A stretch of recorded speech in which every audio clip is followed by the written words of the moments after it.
The Golden Age of WWE. Larger than life of fantasy. Step in the ring, feel history. Welcome to the Golden WWE.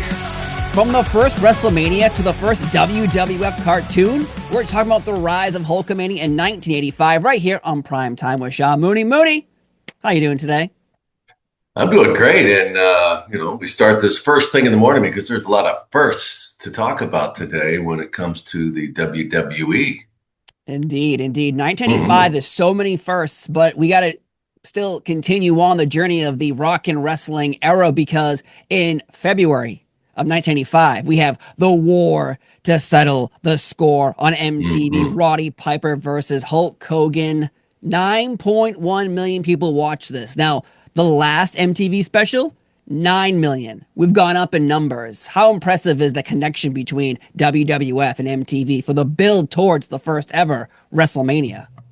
Yeah, and I've said many times when we talk about this, it really was the first time where you saw this marriage between two, entertainment powerhouses. And, at the time it was, the WWF, WWE was certainly exploding, but MTV had already, led the way here as this new cultural phenomenon. I mean, it was that big back then. It was, as we mentioned before, VJs were something that were now part of the vernacular that you've never heard of because we'd always heard about, radio DJs. Well, these guys were video DJs, and you saw them, and they had personalities, and it was 24/7 programming. You could turn that thing on anytime during the day, and it was just a collection of these, music videos and little bridges between with these VJs talking about the artists or whatever it was, and they became, big personalities. They were recognized around the world, because it really did take the world by storm. And getting on board of that train was one of the most brilliant moves ever, through the connections, whether it was Lou Albano and just that, getting involved with Cyndi Lauper in that music video. But who knew what it was going to blow up into? And really, as I said, I was living in New York City at the time, had not really kept up on professional wrestling, but everybody at that point in time knew about Hulkamania and what was going on, and that a lot of these rock stars were getting involved in it. And so it really was the talk. It was, when you talk about the cooler talk, the water cooler talk, it was like that. People would actually have, discussions about, did you see that video? Whatever, some band, and now they were talking about these vignettes and things that they were doing with the WWE. So it really, there's very few, I think, of these that you could talk about the marriage of something in a promotional way that had more impact on the world than rock and wrestling. I mean, I think that's a bold statement, Cotton, as they say, but really, I really can't think of too many where you saw something like that happen and have it take off and be so well received. Especially having two brands that are growing at the same time. And I think the last time we talked about Hulk Hogan was we brought up the word cool, where wrestling is cool right now in 1985 because MTV is cool. So by association, everything is working together. And yeah, it's weird because, you're right about brands working together. Like what, the Pepsi Coke challenge, but that was already, those are already established, brands. Like this is brand new, growing together, and it's a marriage. Cyndi Lauper, of course, is involved with this MTV special. Everyone's talking about it. Everyone's excited. But it's interesting that the ratings have gone up from just a little while ago, a couple months ago, they had an MTV special. Great reception. Everyone loved it. But now everyone's like, did you hear about the last one? No, I missed it. Well, you got to check out this one then. Yeah. And we should mention that we're talking about this fusion between them, is that it set the stage for future, because we were saying, we can't think of other, collaborations that were that big, but it set the stage for many others to come where, the NFL and all these other big sports you're right. Yeah. organizations would start catching on to this. They didn't have the the kind of stuff that WWE was doing here. And then also, and we'll get into it, I'm sure, but the mix of celebrities that were actually getting involved in the events themselves. So it really was, we're talking about firsts today. This collaboration really it went down in history to this day, and people talk about it as being, something that had never really been done on that scale before. And boy, did it work. Yeah, well, when we're building towards WrestleMania with the MTV helping there, we have a media blitz. We have to bring in all the different types of people, not just our wrestling fans. We got to get a different audience from somewhere. Where do we get them from? Richard Belzer decides to bring on Hulk Hogan as a guest on his program. Now, before we get into that, you were involved because you were in the WWF. We mentioned that as time would go on your resume, not you, but other people would say like, well, we shouldn't put that on there because people kind of poo-poo on professional wrestling. So now wrestling's cool. It's making a lot of money. Richard Belzer clearly in this situation wants to kind of poke and be like, oh, wrestling's fake. Ha ha ha ha ha. Yeah. That's a thing that has happened. Let's talk about you personally. Your entire life, you probably had to deal with that situation, right?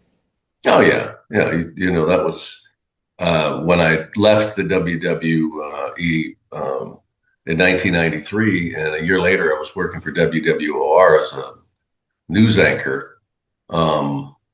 That blew people's heads off for a lot of people. They're like, how, especially the purists out there who, how could this possibly be? This guy's entering the world of journalism, and we're so highbrow and still look down very much on it in that sense.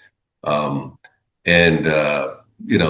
would do they wanted to beef up my credibility because I hadn't really worked in news in a while. So they would have me do a lot of these stories, kind of investigative and that kind of thing. And it never failed that they had, so-called journalists in New York who would write in their columns, that it was always the former wrestling announcer, Of course. Sean Mooney. Yeah. And it was just a dig in a sense to do that. But as I said, I always wore it proudly. And to me, it was a way to say, you know what, you're not so special. I have talent in many different ways. I was a good writer. I went to school and studied journalism. To go from one form to another, for me, I took that job very seriously, and I did as I did when I was with the WWF. So it's something that's always going to exist. In some ways, it still exists today. Certainly not on the scale back then, but you're always going to have people out there that don't get it. And that's kind of the way I felt about it back then. Well, I think Richard Belzer is in the situation here where he's like, haha, they think they're going to go off and be this amazing thing. Well, I'm going to teach them a lesson here and ask Hulk Hogan to put on a sleeper hold. Now, I wonder, two thoughts of, Hogan, did he really clench down as hard as he could and knocked him out and he fell over, Richard Belzer that is, and hit his head on the floor, but then he pops right back up and says, we'll be right back at these commercials. What is showmanship on both sides of the table here? Because well, you also remember now at this point in time, kayfabe, as we say, was still very much existed, and they were still very protective of the business. And when anybody would call it out or say something or use that word, the F word, fake, you had to defend it. And a lot of these guys took it very seriously because it was, what they did was, of course, choreographed, but that didn't take away the toll it took when you went into the ring. It was very, very physical sport. So you have to protect the business. Now we saw it in the extreme with John Stossel and Schultz. When that happened, but that was his way of protecting the business. And there's still discussions today whether or not Vince gave the nod for him to do something like that, knowing it was going to get a lot of attention. But it was the same situation here. Now, as far as a sleeper hold, now, if you know anything really about how, holds like that work, you cut off, if you know what you're doing and you cut off the blood flow to the brain, it's a switch that goes off. And, Hulk Hogan certainly knows what he's doing. He knew what he was doing then. I think that whether or not he wanted to put him to sleep, because you can get him to a point and then let him go. But if you go back and look from what I remember, and it's been a long time since I've seen it, Belzer does, he just goes out. Oh yeah. And the worst thing about it was that Hulk let go of him. Yes. And he just collapses to the floor, and in the process hits his head. And so I don't think that was a work. I don't think that they went through and maybe they had some kind of gaga discussion and saying, hey, I'll do this, and you can get me in like a hold or whatever. But as far as him going out and then clocking his head, and if you've ever seen anybody who is in that situation, it's like when the computer comes back on. It's like when the juice goes back to the brain. And it kind of comes, and then, they don't know where they are or something. And Belzer, you can see when he kind of comes to it, he's like, he has no clue. And then all of a sudden it kind of, he wakes up. Circuits kind of go back together, and he's like, okay, and we'll be right back.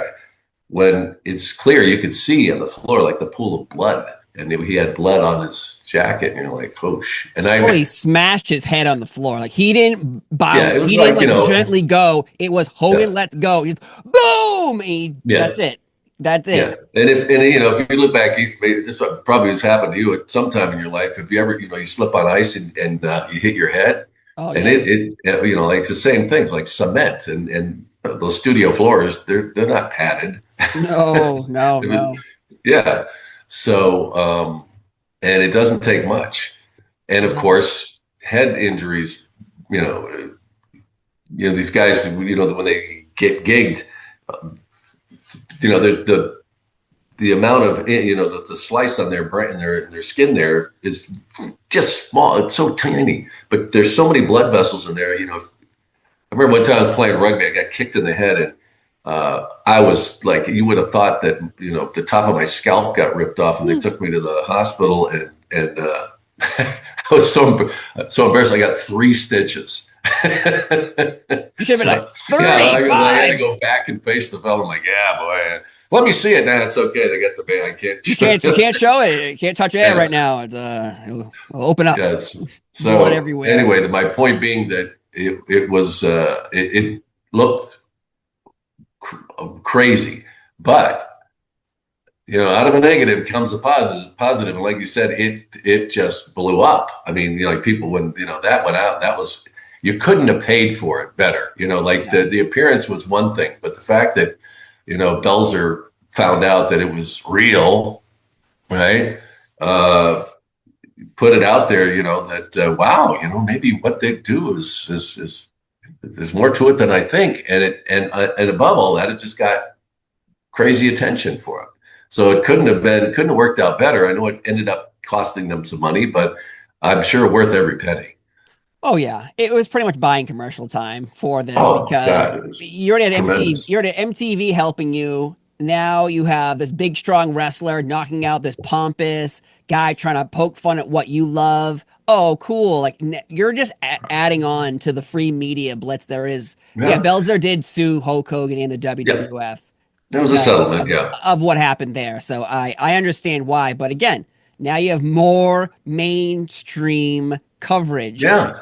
I think about it at this time, Steve, where you've got professional wrestlers appearing on these very mainstream, outlets. That, I mean, it's just phenomenal, thinking about it, because it was really within a matter of a couple of years, it went from, people thinking that professional wrestling was this, darkened arena or some TV studio somewhere, or even a high school gym kind of thing. And it was this fakey, crazy guys making themselves bleed to this, they're as cool as rock stars. And Hulk Hogan was becoming as big as the biggest of all rock stars out there. And so you think about that period of time, how quickly that happened was phenomenal. It just unbelievable the way and I think a lot of it was brilliant promotional work, people coming up with these ideas, but then also it was just kind of like, it just was, took off on its own. And, there's nothing better than people just talking about it. You can throw out especially this time all too. this money and get commercials or whatever like that, but it was just that people were talking about it, and people that knew nothing about professional wrestling before, but they loved MTV, they loved the music, and hey, if those guys think it's cool, then I think it's cool too. I know, it's so weird because now it's like there's like 1,000 different ways to get information out to people about what you're doing, but at this point in time, you really only have television, radio, and you have the newspaper. Like that's, and of course, going to work and talking about it, but that's it. That's all you have. So if you're succeeding in any of those avenues, suddenly the rest of the world sees you, not just the niche that's interested in what you're already putting out there. And again, MTV, now Richard Belzer, now Hulk Hogan and Mr. T, who are going to team up at WrestleMania 1, end up on Saturday night's main event because the guest pulls out.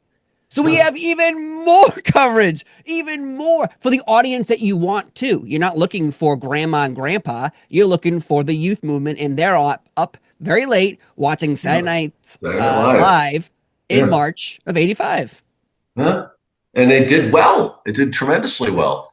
And you think back to the times and what was popular, and the A-Team was a very popular show, a crazy mix of actors with Mr. T, who had kind of come out of nowhere, was a bouncer, I think, out of Chicago, and with all the gold chains and the mohawk, and had become a very popular actor, and so they hook him up with Hulk Hogan, and it's just it just kept getting better as far as when you're involving people that are already capturing the attention of the entertainment world, and then you bring in Hulk Hogan and the rest of the gang, and it was a union, made in heaven for entertainment, and just you think about it, just how big it was, and it was so new too in a lot of ways for people, and they embraced the characters. It was something for everybody in it. But at the top of that mountain was this huge cresting wave called Hulkamania. Yeah. And everybody wanted to be a part of it. I mean, everybody was imitating him, and it was just amazing. There's like this clip when you see all these celebrities getting interviewed backstage during this time. It's like Danny DeVito, who's on Taxi, very popular show. Then you go to, it's like, I think Andy Warhol was in one of those. They interview him. Like they keep going through all these celebrities, and you're like, God damn, like this, everybody, not just any. This is no longer in the Elks halls, and it's dark and it's scary. Yeah. This is sports entertainment. Like everyone come down, bring your grandma, bring your kids, because everyone's interested in what we're doing here. And again, Saturday night's main event, 7.9 million people watch this episode. And this is think of those numbers. Think of those numbers, Steve. I know. Now we like the cable numbers are now, and because this gigantic wide spectrum, and if you get a 3, you're just thrilled. My God. And here you've got, over an audience over 10 million now for anything. So I just laugh to think about these so-called, the network executives sitting in a room when somebody brings in those numbers, and just like, because they're just appalled because they think they know everything, and And there's always a couple in the room though that say, I knew this was going to work. The old stalwarts are like, I can't believe it. But then at the same time, it's all money talks, and that's all it came down to. It's still true to this day, of course. But back then, I'm sure they must have just been astounded, appalled, couldn't believe it. We're talking about professional wrestling. The last How time dare we've seen it on network television was back in the 50s, and Gorgeous George, and it was a circus. Now you've got professional wrestling, and it's cool. It's cool to be a fan of. So that's the theme of this episode is wrestling was so cool that you couldn't ignore it. Even executives are saying like, "Oh, I don't like this." But you know what? It's not for you. It's for somebody else. And if they're watching, you get paid too, Mr. CEO and executive. Oh, I do? Oh, well, let's keep doing this because this is March 30th, 1985. That's Saturday night's main event. The very next day is the first WrestleMania. So they have back-to-back appearances. Here we are. We're already building off Richard Belzer, MTV. Now we're on Saturday night's main event. Saturday Night Live. And then we have WrestleMania the next day. Like, you couldn't ask for more promotion for what you're trying to pull off the very next day. And let's talk about it. WrestleMania 1. We'll talk about business-wise at a different point, maybe on a deep dive on WrestleMania 1, but the importance of this succeeding, because we've already succeeded on MTV twice. We're building our business, but this is no longer an MTV. This is us.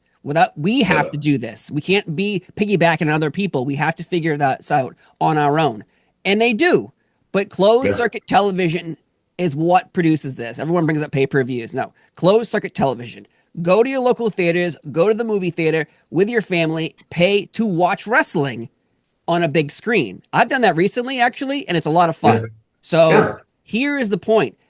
Enough theaters, go and pull this off. It's a success. Suddenly, we are on our own and we're doing well. We don't need MTV anymore because we're pulling this off with us and the celebrities that we bring in. Let's talk about that for a minute. Closed circuit television. Without that, you don't have WrestleMania pulling this off, right? No, absolutely. And let's take you back to where we were at this point. Cable television was a thing, but it was just beginning, really. It was in its infancy. And there were still a lot of places that didn't have cable. People were still getting the broadcast, and they were depending on, watching the big three, and maybe an independent in town. So they didn't have the capability to really do pay-per-view. But I can tell you right now that I know Vince McMahon was in his head, because we've talked, talked to many times about his idea to get on a superstation and go nationwide with his product, but to build up to these big events. And that he said, one day everybody's going to have cable in their house, and that will be the way to reach them. And we can charge them right in your own living room. But right now, they didn't really have that capability. So as you said, closed circuit television. And what that was is that they would rent out theaters for whatever it was, where the event was taking place. Yeah. And you would go down there and pay money. It was like going to a movie in a sense, but you were going to go in and watch this live event. And as you said, going was actually a lot of fun because everybody's there for the same reason. And it's not like just going to watch a movie. You're going there to watch a live event, right, and be a part of that. Not being quiet. And so a lot of these places, it was like a party, and that people would go to. And that I think, what is it? The total gross initially was $9 million. Now today, that doesn't seem like a lot of money, but back then, talking in 85, that was a hell of a gross. And they sat back. You don't know if are people going to show up. They had advanced ticketing at these places, so they knew that it was going to do well. But as with anything else, a lot of times people don't. Even then, they didn't even know how to do it. It wasn't like you had Ticketmaster. So a lot of it was, walk up. And for that to, reach that amount of money was crazy to think about. And so closed circuit television was certainly an option, but they also knew that it wasn't the answer. That they weren't going to really get to where they wanted to be by just continuing to have closed circuit events. And that's when they really started to dial into developing pay-per-view. And no question about it that the World Wrestling Federation, WWE as we know it, was at the forefront of pay-per-view television. Mm-hmm. And have led the way ever since. And others have benefited by it. But, I don't see how anybody could try and discount that, because they had a product that on a mass scale that they could do really, really big numbers. And, think about it. And then you've got another revenue stream. Prior to that, it was always about the gates. You made the money by how many people you could put into an arena. Well, now you could jam you get the biggest house you wanted to get. And as we saw in some other events, those houses weren't so big. But the real money was people having a WrestleMania party at their house and inviting 10 of their friends over and getting the pay-per-view. Yep. And so, so many things, as you mentioned at the top of this, that are firsts that they're leading the way. And you just have to imagine also, there's other people and doing other forms of entertainment television, sports entertainment going, I can't believe these guys. I mean, it's wrestling, and they're the ones that are leading the way here, and it really never stopped. It never really has. No, especially they had approximately 200 locations for closed circuit television as well. So each one of them obviously is doing well, but still you're building off of Hulk Hogan in the back of Hulkamania, but also he's teaming up with Mr. T. Mm-hmm. More celebrities. We have Cyndi Lauper here, since starting a podcast with you, I have come to realize Cyndi Lauper does not get her flowers about how she helped the crossover with MTV audiences, bringing in Hogan, bringing in Wendy Richter. She doesn't get enough, but she's here at WrestleMania. This is kind of the tail end of Cyndi Lauper being involved with the WWF as well. But you have Muhammad Ali, Liberace. There's a lot going on here about celebrities' involvement. Do you think that Vince was worried that without celebrities attached to us, we won't be successful without them? But because eventually it is just Hulk Hogan. All we need is Hogan. Yeah. I think it was just an added element. Okay.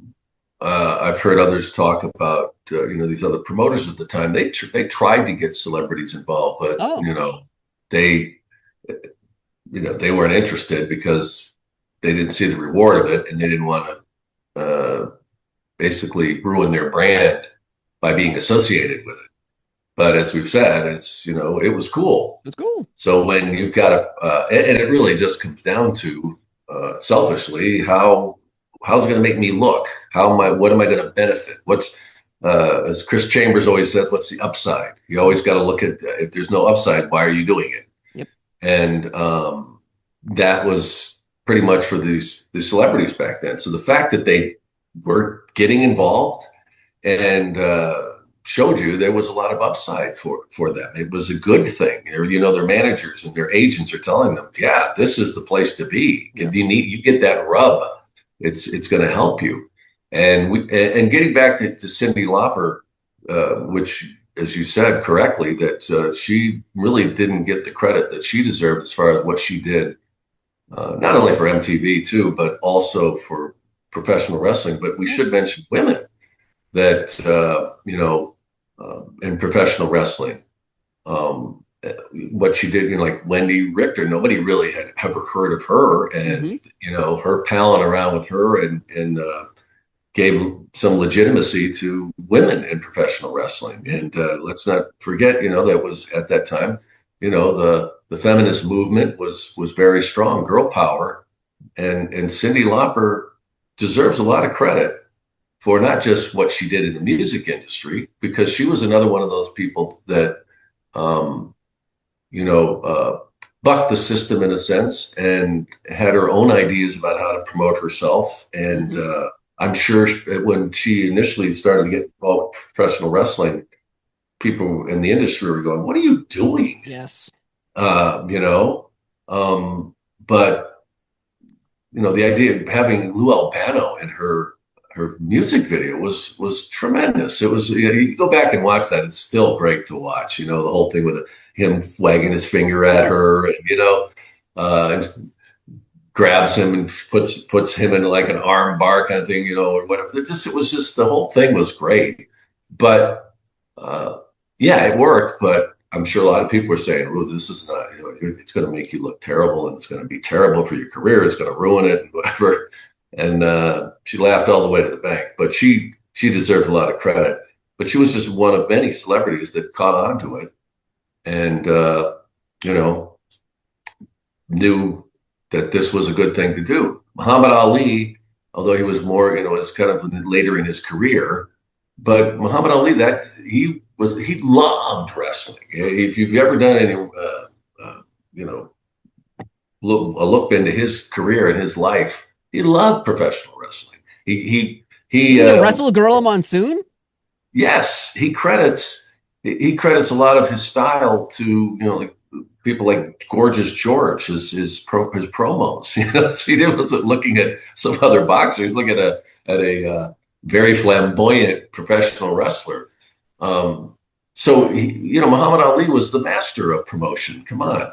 So I think for him, it was another way to show, hey, you know, this is I'm always going to do what I want to do, but also knew that this was a good thing to do.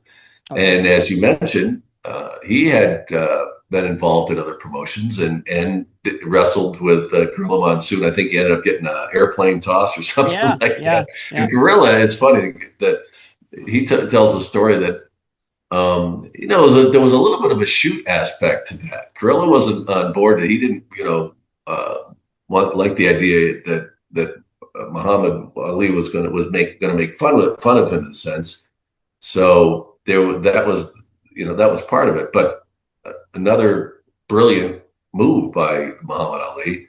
Yeah. And then of course when he fought was Inoki, I think it was when in the Kick Fest was another disaster in a sense because you know, I think he ended up with blood clots in his leg because he wouldn't stand up and wrestle him.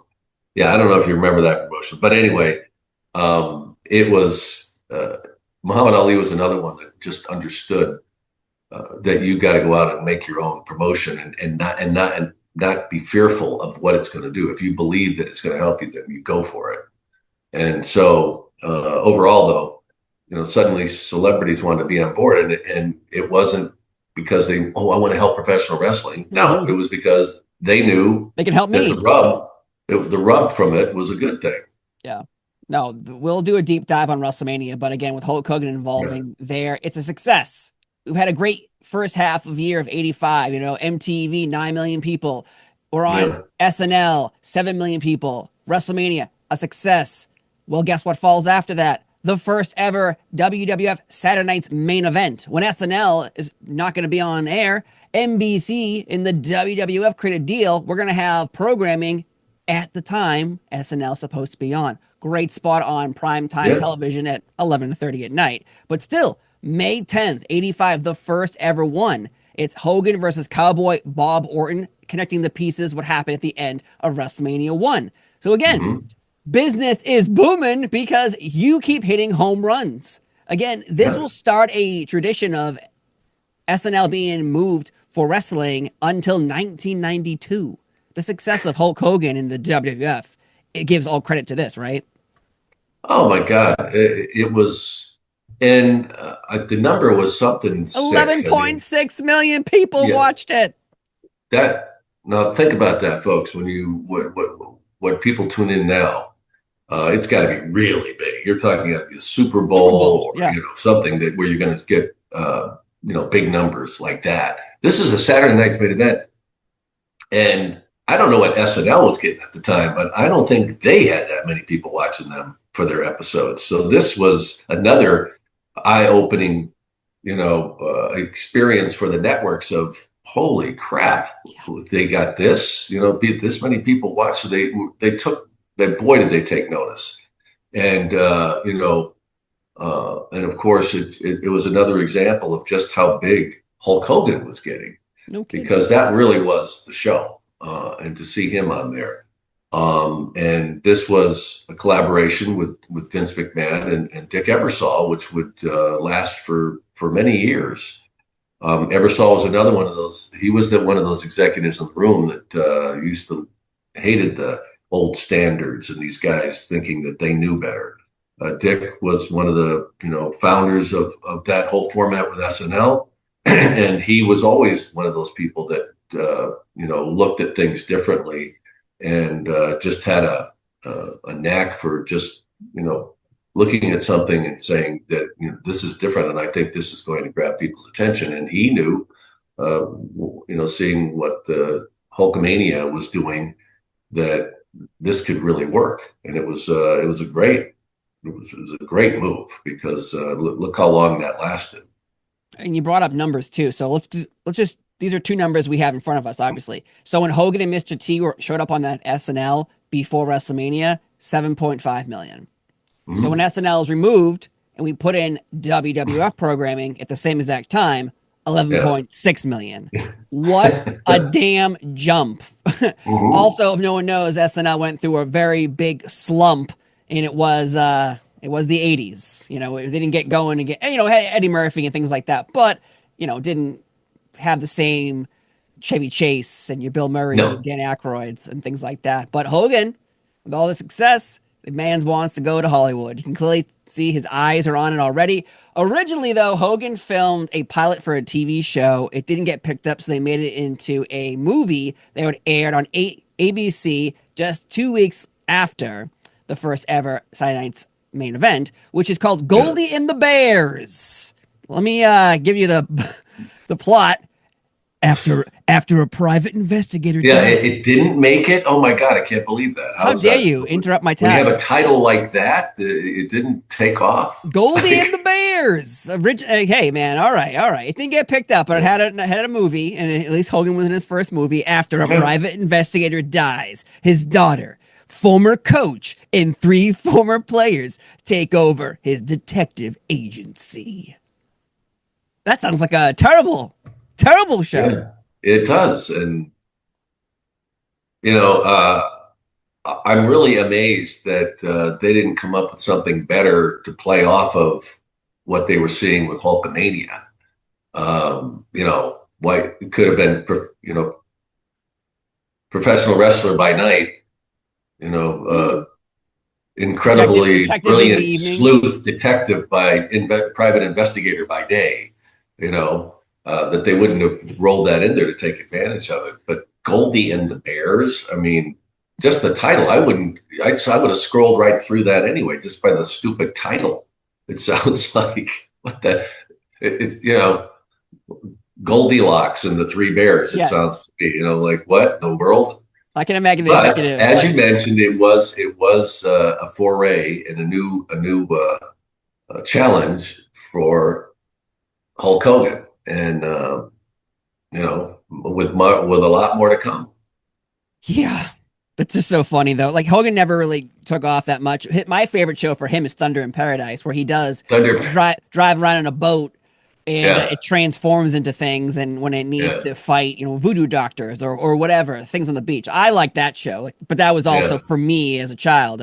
Goldie and the Bears. Seriously, it sounds like all right, what his investigator daughter, the former coach, 3 players, why don't we get his dog walker in here? It just sounds like you didn't really come up with a plot. But either way, now we're midway through 1985, and this is when Pat Patterson actually takes over as head booker. George Scott is removed, Pat Patterson in. It's funny is because all we ever hear stories is Pat Patterson and Bruce and Vince McMahon sitting by a pool, writing storylines and writing everything that's going on. But you never really hear about George Scott at all. But he is the man who put everything together up to this point, of course, with Vince McMahon So it's just you never hear about him, but you always hear about Pat Patterson. Yeah. Well, that's Pat held the helm for A many, long many, time. many years. Yes. And during those, not just the golden era, everything else in between and beyond. So, George Scott was just prior to that, and obviously wasn't very good at it.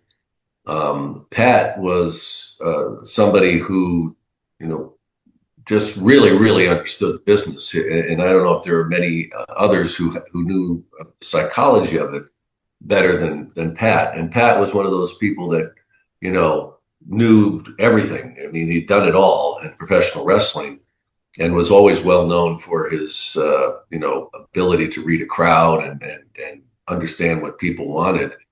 But you've heard other professional wrestlers talk about it before. Like Ted DiBiase talks about now.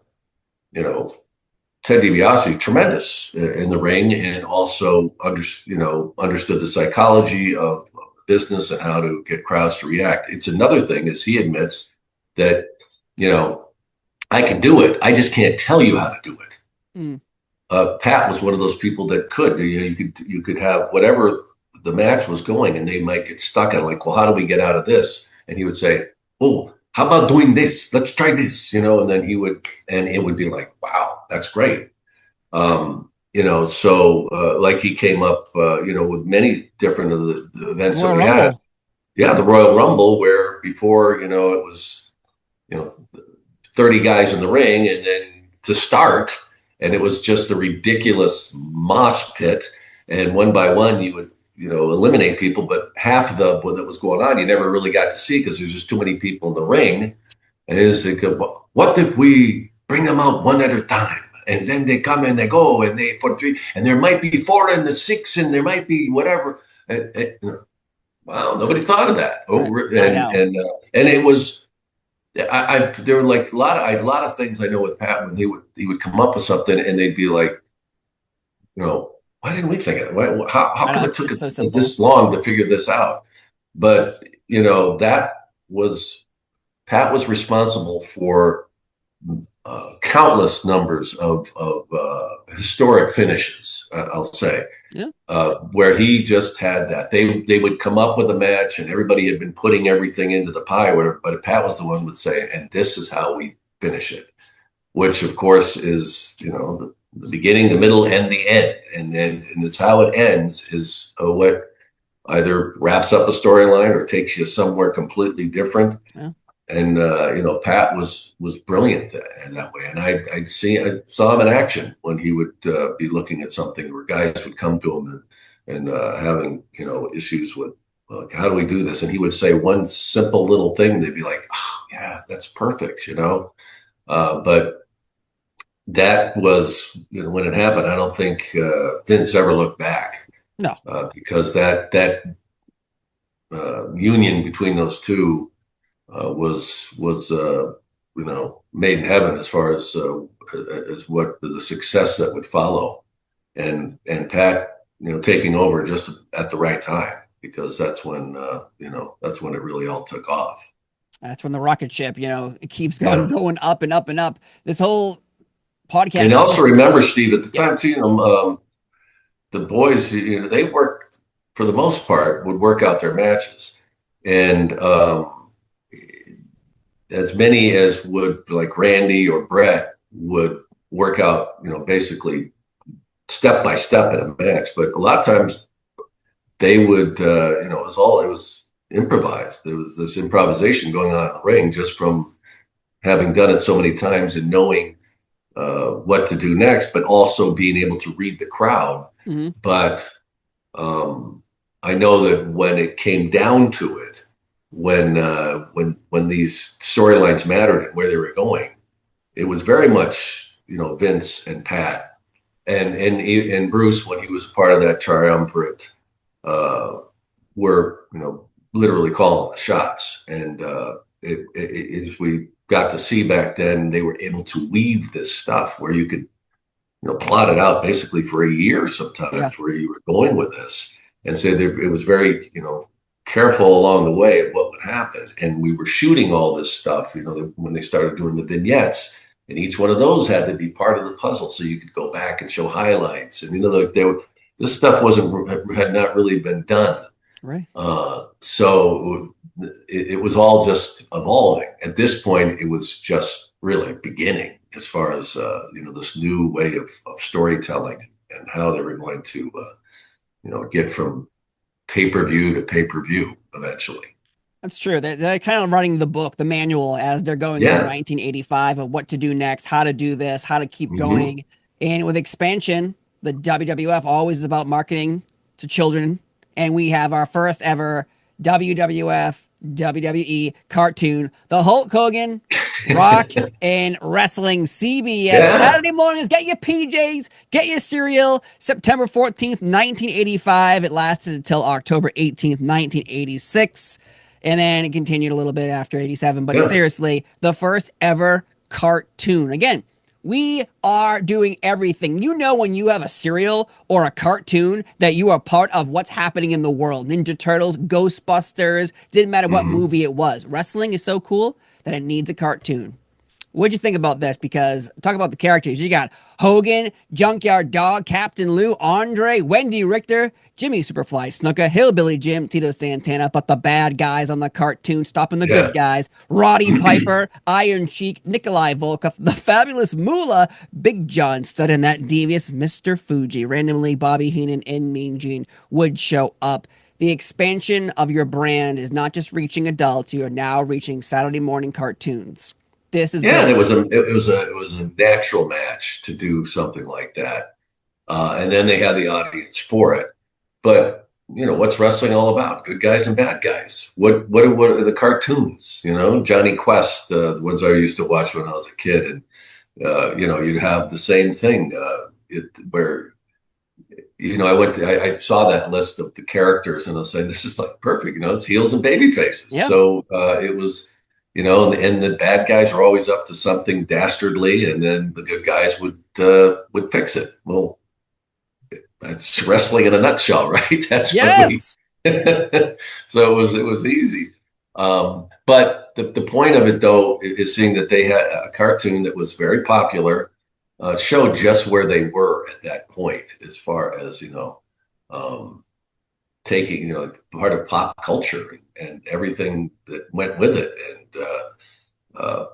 that early on it was very much a family entertainment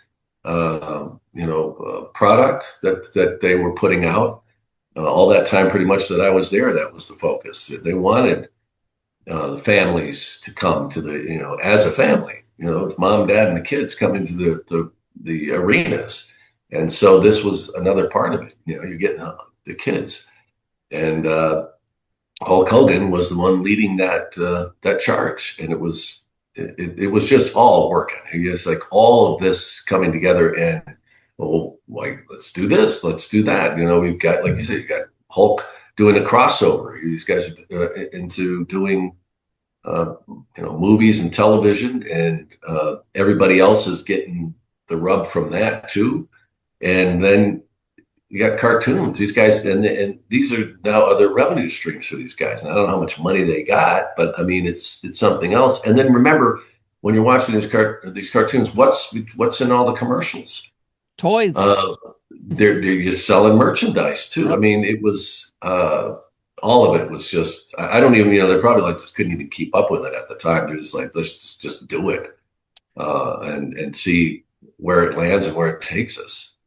It's crazy to think, because at that point in time, the WWF has LJN action figures, and most of those action figures are actually characters in the cartoon. So they're not the cartoon characters, the versions you see, but they're I remember them from that cartoon I watched. And so you go buy them. You have Hillbilly Jim, Andre. There's series 1 of LJN is exactly the characters in this.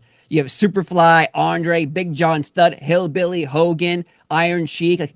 That's insane that they were thinking, all right, we'll make these figures, and they will actually not connect to the cartoon, but they will be the same characters. So then they'll buy them. Buy them anyway. It's brilliant. It's, but I know back then, this is all new as far as, this new revenue coming in. And the boys don't really have any idea, like, what are they making out of this? Are they having to pay the toy company a lot more to do these or whatever? How much is the WWF making on all this? And I know initially they were not paid well at all, but it did start to pave this road where eventually it would come to a head.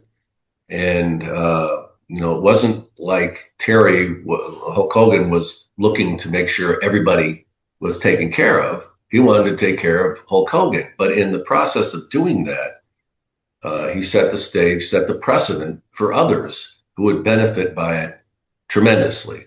And it wasn't long before, it took a few years, but where this also became a big part of your income. That how well your T-shirts sold, how well your action figures sold, and they kept track of all this. And so they didn't get a big piece of the pie, but they were getting nothing before, and there wasn't even a market for it. There wasn't really no other. It's always you read these old wrestling books. Only these guys talk about selling their T-shirts in the parking lot. That was basically the extent, or setting up the table in the arena. You would go out after your match or before the matches or whatever and hawk your T-shirts. There really wasn't anything on a scale like this. So you can just imagine that, the houses are filling up, the arenas are doing well. The guys aren't really getting paid and being compensated for all that other stuff, because everything was always based on, at least that time, about the gates, the houses. That's where you made your money. So this is I'm sure we'll do a show on this at some point, about compensation and the evolution of it. Yeah. Because initially, you just wanted to be part of it. You get that call to the big show. Right. But these contracts had no guaranteed money at all. There was nothing. There wasn't a number out there saying, you're going to make at least this. It was, we're going to give you the chance. Now you can talk to the other boys, and they'll tell you probably what they made last year or some around there, or what you can do, or what the gates are going to be. But it might not happen. Two people show up at an arena. You're splitting those two tickets. I mean, when it comes down to it, right? So that was, but you just wanted to be part of it because you knew that on a grand scale, they were making a lot more money than other territories were doing.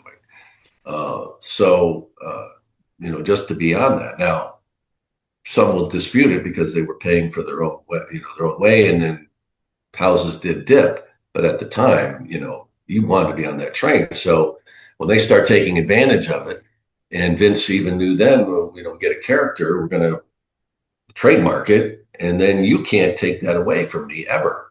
Yeah. I own this character forever. If I've still got merchandise in that warehouse and somebody wants, a Greg the Hammer Valentine doll or something, that's mine. Yeah. So that was the very beginning of it. Now, a lot of people they need to be credited with it, because now the guys today, man, I can't even imagine what they take home from their merchandise deals. But even in the beginning, when they did start to give them some money, it wasn't much. It was small points on that stuff. And people like Jesse Ventura and everybody like that stood up to Vince McMahon and said, no, this isn't right. You got to start giving us more of the pie. Yeah, I imagine when someone else's house gets bigger and yours doesn't. Yeah. I imagine when you're the one taking bumps and traveling around the world, being away from your family, I could see the growth of anger inside you. But still, like you said, like, we're on NBC now doing these programs. Yeah. We're on CBS in a cartoon, but now we're going to expand and see if we can pull off pay-per-view without the brand of WrestleMania. So November of this year of 85, we get the Wrestling Classic, but to entice you to pay, to entice you to watch, we're going to give a Rolls Royce away. So if you watch this, you can find out if you are the proud owner of this brand new card. It's a 16-man tournament. We also have Roddy Piper taking on Hulk Hogan here.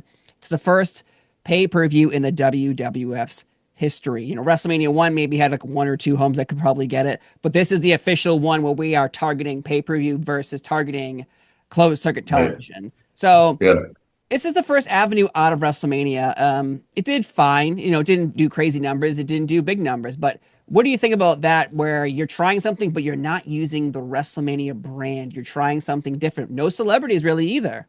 Yeah. Well, that's exactly what it was, though. They understood that no matter what they were going to do here, there were only so many people they could reach. So it was, they're not going to, blow the whole thing, knowing that the audience is not going to be vast. But at the same time, you want to see, does it work? Does that reach? Do the people that we can reach want to see it? Mm. And so, yeah, it was an experiment in this new frontier, I think you should call it, because they were, it was all new. And, the original concept of it, I don't think they ever thought that it would get to a point where you could do the kind of numbers that professional wrestling was doing eventually. True. So, yeah, they really were. They were, the pioneers of pay-per-view. There's no question about that. Yeah, the Wrestling Classic always gets forgotten about as one of those like, oh, well, it didn't continue. We didn't have 30 Royal Rumbles and 30 SummerSlams, Survivor Series, or WrestleManias, but the Wrestling Classic giving away I can't even say that, Rolls Royce. There we go, Steve. You and your tongue and your brain can work together. But yeah, it was a weird concept. But before we wrap this up, though, one of the biggest things happens to Hulk Hogan this year. On October 1st of 1985, the Real American Song debuts, but it's not for Hulk Hogan. It's for the U.S. Express, Barry Windham, and Mike Rotunda. Yeah. Eventually, though, they leave the WWF. So by December of 1985, Hulk Hogan adopts the Real American Song, and we're off to the races with that beautiful song that I still play today on my Alexa. Isn't that crazy to think that we finally have established all our pinpoints of Hogan? We have our demandments, we have our colors, we now have our music. Official song, yeah. And I think for a lot of people, they probably believed that that song was composed for Hulk Hogan. I am a real, and it wasn't, and it was kind of it wasn't one of those things that took off right away for this tag team. It was just kind of okay, but for Hulk Hogan, it was like it was made for him. I know, and to this day, you play the first few bars of that thing, and people are immediately going to identify with Hulk Hogan. So. Yeah, it is that I'd forgotten about that it wasn't his original song, but it no one else owns it.